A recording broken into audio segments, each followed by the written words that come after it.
Eles son as 25 persoas elixidas para acompañar a Rafa Domínguez na candidatura ás próximas eleccións municipais, unha lista coa que o candidato popular pretende gobernar Pontevedra durante os próximos anos. He hecho una lista pensando cuando el 27 de mayo sea alcalde qué área va a llevar cada uno. He hecho una lista pensando en gobernar Pontevedra, en dar el cambio y en generar las oportunidades. Por lo tanto, no es una lista para hacer una buena oposición, es una lista para gobernar el 27 de mayo porque estoy convencido de que así va a ser.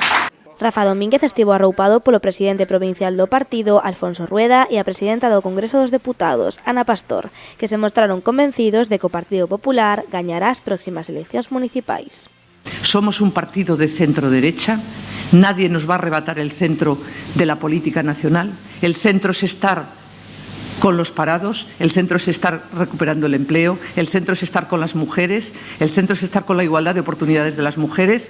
Aquí que no nos hablen de feminismo porque las más feministas somos las del PP, que somos las que hemos luchado porque haya empleo y haya oportunidades. Somos un partido de centro porque estamos centrados también en lo que realmente importa a la gente. Y por eso en Pontevedra todos lo saben, porque aquí afortunadamente todos nos conocemos y vas a tener un grandísimo resultado. Os populares tampouco se esqueceron do expresidente do Goberno, Mariano Rajoy. El viernes que viene va a haber un acto donde va a participar Mariano Rajoy. Primer acto político que hace desde que salió del gobierno. Primer acto aquí, en su provincia y en su ciudad. Y primer acto, que a lo mejor es el único que hace en toda la campaña, yo no lo sé, desde luego el primero quiso hacerlo aquí.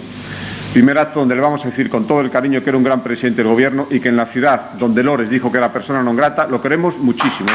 Os membros do Partido Popular recoñeceron o traballo de Lores nos primeiros anos na alcaldía, pero destacaron a necesidade de complementar o modelo de cidade cun novo proxecto para conseguir unha Pontevedra capital.